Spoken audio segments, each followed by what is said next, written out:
Olá, bom dia. Quem pensa que está em pé, cuide para que não caia. Qual é a sua condição no dia de hoje? Você está em pé diante dele? Eu quero dizer para você que hoje eu me acordei com esse pensamento, com esse versículo na minha cabeça. O Espírito Santo me trouxe, queridos, que há muitas pessoas que pensam que estão em pé, mas na verdade estão em um processo acelerado de queda, caindo da presença do Senhor. E cair da presença do Senhor, todos sabem, ou pelo menos aqueles que são cristãos conhecem, que é muito perigoso. Tudo, queridos, porque tiraram os olhos do Senhor. Quando Jesus, queridos, chama Pedro, em meio às ondas do mar ainda revoltas, chama ele para junto de si, e Pedro coloca os olhos em Jesus e começa a caminhar sobre as águas. Ele permanece firme sobre as águas, mas no primeiro momento que ele tira os olhos de Jesus, ele entra num processo de queda, ele começa a afundar. Engana-se o nosso coração. Eu quero dizer para você, quem nos levou a crer que tirando os nossos olhos de Jesus, nós vamos permanecer firmes nele? Não há como, meus queridos. Não há como, porque ele diz, sem mim nada podeis fazer. E isso é muito grande, isso é muito amplo. Isso envolve em manter-nos olhando para ele, com o nosso foco, com o nosso coração nele, com o nosso prazer nele. E a queda, queridos, e o processo da própria queda nos coloca em condições, queridos, que nos assustam, essa é a verdade. Muitas vezes até pensamos que Deus esqueceu de nós. E nós só vamos pensar que Deus esqueceu de nós porque já estamos num processo de queda, porque tiramos os nossos olhos de Jesus. Precisamos, queridos, estar atentos a estas coisas. Não podemos acreditar ou sequer pensar nessa possibilidade. Eu quero ler um texto com você que se encontra em Deuteronômios 30, de 11 a 20.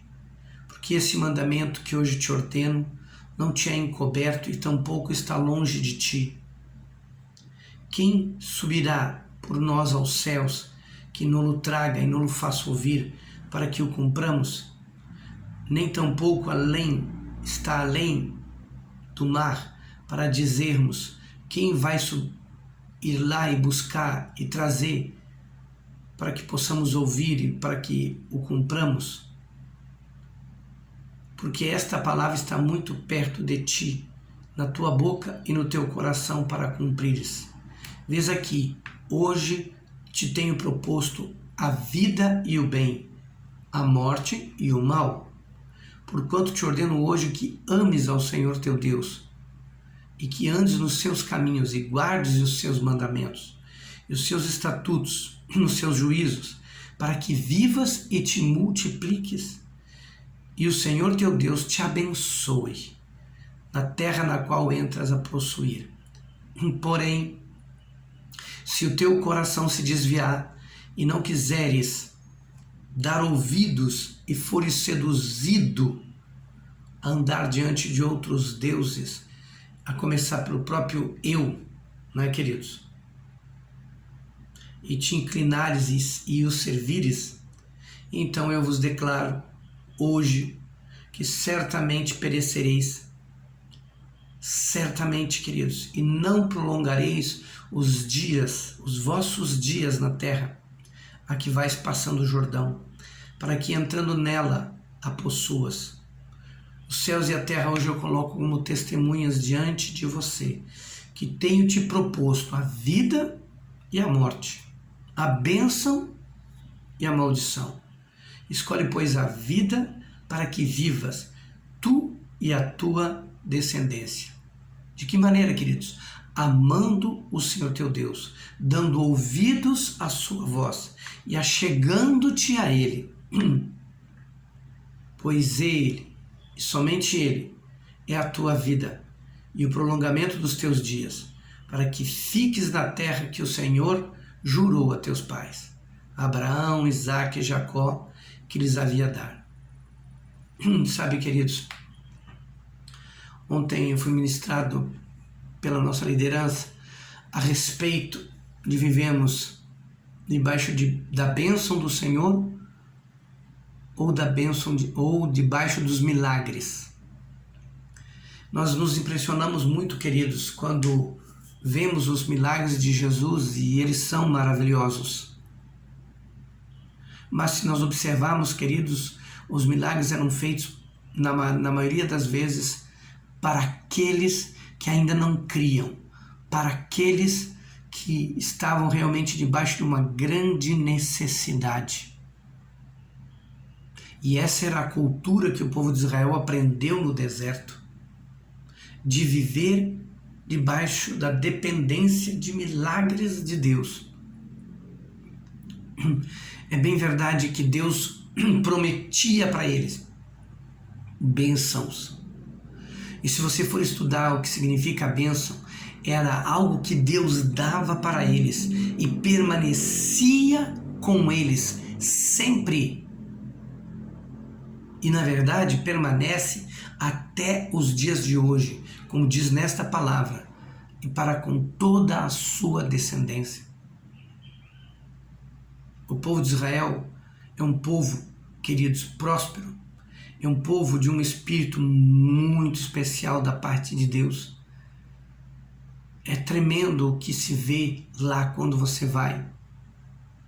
E é interessante que nós precisamos entender que através de Cristo nós somos enxertados na oliveira. Nós nos tornamos povo de Israel com Ele. Não sei se você sabe disso, mas está escrito isso nas cartas de Paulo.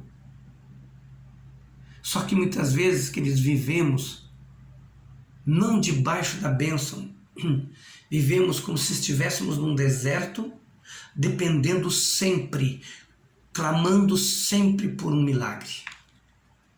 É bem verdade que em algumas situações Deus nos permite clamar por um milagre. E isso por conta, queridos, que nos desfocamos dele. E ele começa a permitir que certas coisas aconteçam para que corramos para perto dele, para que venhamos clamar por um milagre e ver que é dele que vem o milagre. E segundo esse texto, queridos, para mim, está revelada tremendamente a graça de Deus, muito mais do que a lei.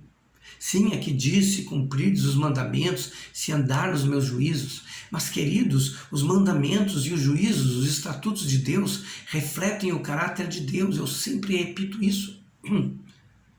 Dos quais são estabelecidos por princípios que sustentam o universo de eternidade a eternidade. E não vai nos sustentar, e não serão eles que sustentarão as nossas vidas. Sim, serão eles, porque são eles que foram feitos e entregues para que sejam muros de proteção, para que sejam sustentáculos da nossa vida. Mas há uma diferença entre a bênção e milagre.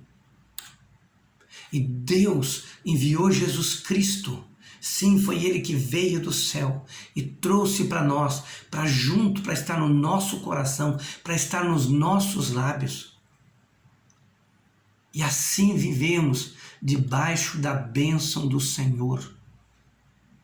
A bênção que enriquece e não acrescenta dores. A bênção, queridos, é a capacidade que Deus nos dá de prosperar. E eu falo disso em todos os aspectos da nossa vida. Espiritualmente, emocionalmente, física e materialmente. Tudo é uma questão de cultura, tudo é uma questão de mentalidade. Eu quero dizer para você que a mentalidade que nós nutrimos é esta que nós viveremos. Se nós vivemos, queridos, crendo que tudo que Cristo conquistou na cruz é direito nosso, é nesse ambiente que você vai viver.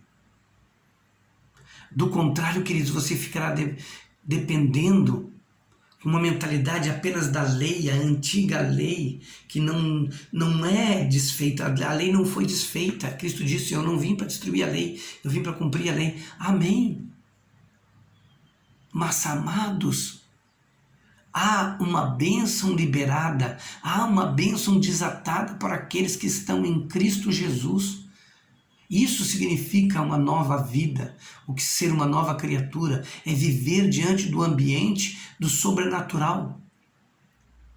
Naturalmente. Você precisa buscar no Senhor esse tipo de compreensão e revelação. Do contrário, você sempre estará correndo atrás de milagres. Sempre correndo atrás de milagres. Porque a proposta hoje, queridos, é viver na graça de Cristo. É viver em tudo aquilo e debaixo daquilo que Cristo conquistou. Mas muitas vezes, e na maioria dos cristãos, eles aceitaram a Jesus, mas vivem como se não tivessem essa salvação, como se não tivessem recebido todas as promessas. O apóstolo Paulo afirma, queridos, que nós somos abençoados com todas as sorte de bênçãos em Cristo Jesus. Mas na maioria dos cristãos vivem como se não estivessem em Cristo, como se estivessem apenas debaixo da lei, precisando fazer muitos rituais, muitos clamores. Muitas vezes, queridos, nós oramos, clamando e pedindo a Deus para que Ele nos dê o que Ele já nos deu, o que Ele já nos entregou. A Bíblia diz, o justo viverá pela fé. Se a sua fé está em uma dependência de milagres, eu não estou falando de dependência de Deus, uma dependência de milagres, você vai estar sempre correndo atrás de um milagre. Mas se você viver com toda a sua fé em cima daquilo que Cristo conquistou, você vai viver no ambiente das bênçãos liberadas.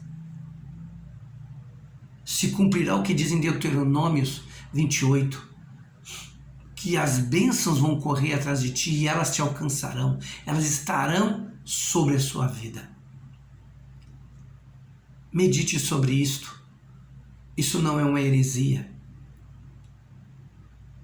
Nos tempos de Jesus, para mim ficou claro, queridos, que os milagres eram feitos diante dos necessitados que não conheciam Jesus. E quando conheciam Jesus, eles entravam no ambiente do milagre. Milagre para aqueles que não tinham Jesus. Mas depois que entravam no ambiente da presença de Jesus e o recebiam, entravam no ambiente da bênção. A bênção os acompanhava. E se formos observar os discípulos, eles começaram a se tornar a bênção, cumprindo a promessa dita a Abraão, "Sê tu uma bênção". Eles começaram a fazer milagres.